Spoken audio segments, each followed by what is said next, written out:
हापुड़ जनपद के सिम्बावली में स्थित महाराजा फार्म हाउस पर भारतीय किसान यूनियन संघर्ष के राष्ट्रीय अध्यक्ष सरजीत गुर्जर और राष्ट्रीय प्रवक्ता प्रदेश अध्यक्ष कैप्टन इरफान चौधरी व जिला अध्यक्ष राजेंद्र गुर्जर ने एक बैठक का आयोजन किया, जिसमें सैकड़ों की संख्या में कार्यकर्ता पहुंचे। उन्होंने कार्यकर्ताओं को संबोधित करते हुए कहा कि उनके कार्यकर्ताओं किसानों की समस्याओं को सुनने और उन्हें हम तक पहुंचाएं। हम शासन प्रशासन से किसानों की हर समस्या का समाधान कराने की कोशिश करेंगे। हम किसानों के लिए हमेशा तैयार रहेंगे।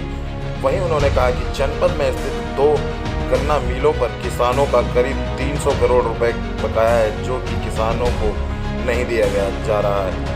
जल्द से जल्द किसानों का पैसा उन्हें दिलाया जाएगा, चाहे इसके लिए उन्हें अनिश्चितकालीन धरना देना पड़े, चाहे चक्का जाम करना पड़े। वहाँ किसानों को उनके गन्ने का पेमेंट दिलाकर ही रहेंगे। वहीं पत्रकार द्वारा जब पूछा गया कि इस समय किसानों की सबसे बड़ी समस्या निर्यातित गोवंश है, तो उन्होंने कहा उन्होंने सरकार से कई बार कहा कि निराश्रित गौवंशों को समाधान किया जाए, लेकिन फिर भी समाधान नहीं हुआ। जल्द से जल्द निराश्रित गौवंश और जंगल में किसान के फसलों को बर्बाद कर रहे खूंखार बंदरों को पकड़ने के लिए शासन से लेकर प्रशासन तक वार्ता करेंगे।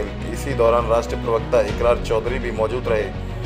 भारत टुडे न्यूज़ से अभिषेक कश्यप की खास रिपोर्ट। आज सिर्फ मीटिंग का मकसद हमारा ये है कि हम दिल खोल के आपकी बातें सुनेंगे, आपकी परेशानियां सुनेंगे, आप हमसे क्या चाहते हैं वो सुनेंगे, और हमारे दिल में क्या है, आप क्या बताना चाहते हैं, किसे सेंटर मजबूत होगा, सेंटर में कैसे डिसिप्लिन रहेगा। अपने जो हमने सेंटर शुरू किया तो बहुत सारे पदाधिकारियों ने आइए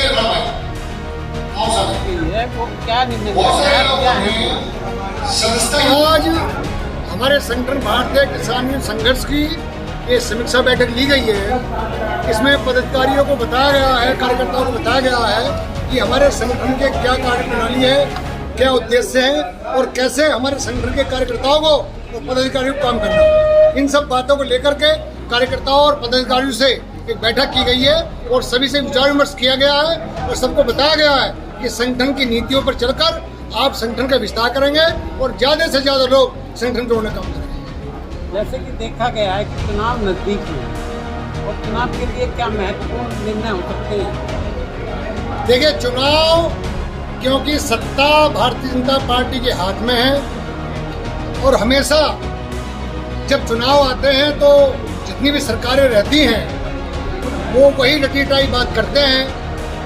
मैं मानता हूँ कि किसानों के लिए कुछ नहीं किया गया।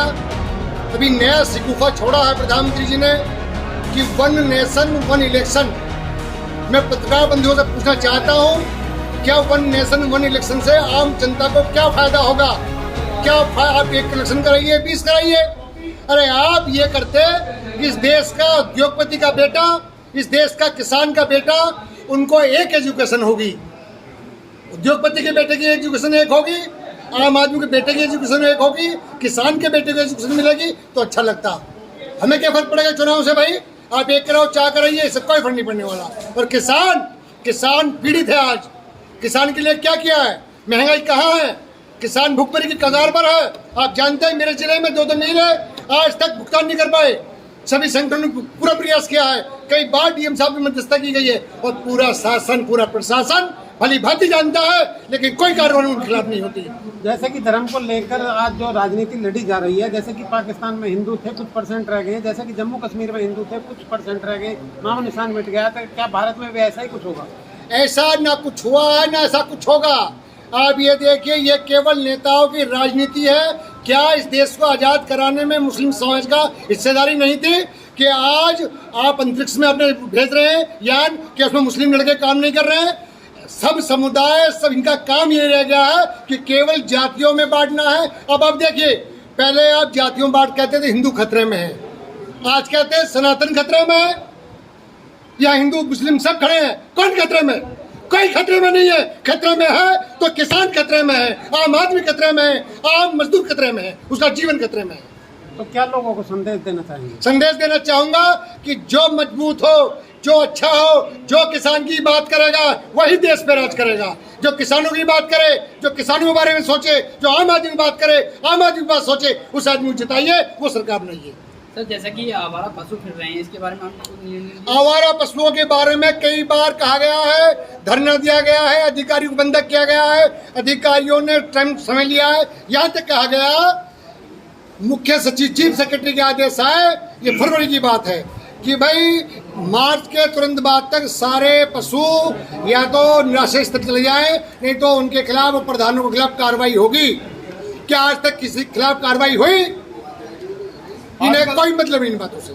आजकल शहरों से बंदरों को पकड़ पकड़ के गांवों में छोड़ा जा रहा है, जिससे किसानों की फसलें बर्बाद हो रही हैं। तो इसके बारे में देखिए, ऐसा है, इस सरकार में मैं बता देना चाहता हूँ, अवगत करा दूं, वो डला उधर फेंक रहा है, वो उधर फेंक रहा है, वो ये कोई नहीं सोच रहा कि जो डला आया है इसका निस्तारण कैसे किया जाए। आप डीएम के पास जाइए, कहेंगे एसडीएम के पास जाओ, एसडीएम के पास जाओ, तहसीलदार के पास जाओ, वो लेखपाल के पास जाओ, कप्तान के पास जाओ, कि इंस्पेक्टर, कहीं ना कहीं एक बहुत ढीला ढवाली है। उसका उदाहरण रूप आपने देखा है कि हमारे जिले में वकीलों का, पुलिस का बहुत बड़ा संघर्ष हुआ। किसानों को गन्ना पेमेंट होने की तैयारी थी, जो अभी तक नहीं हुआ पिछले साल का। ये मील मठाधीश है, और मैं बड़ी स्पष्ट शब्द में आपसे कह दूं कि अगर मील भुगतान नहीं कर रहे हैं तो इसके लिए कहीं ना कहीं पूर्व में किसान संगठन भी जिम्मेदार हैं। इन लोगों ने कहीं ना कहीं अपने निजी देखते हुए अपनी बात खत्म कर दी, उनसे मिले रहे, वो इनकी डिश पकड़ गए। इसलिए मैं आपको बता दूं कि बहुत जल्दी इन्होंने भुगतान नहीं किया तो आर पार कहते संगठन, ये सब आर पार की लड़ाई लड़ेंगे।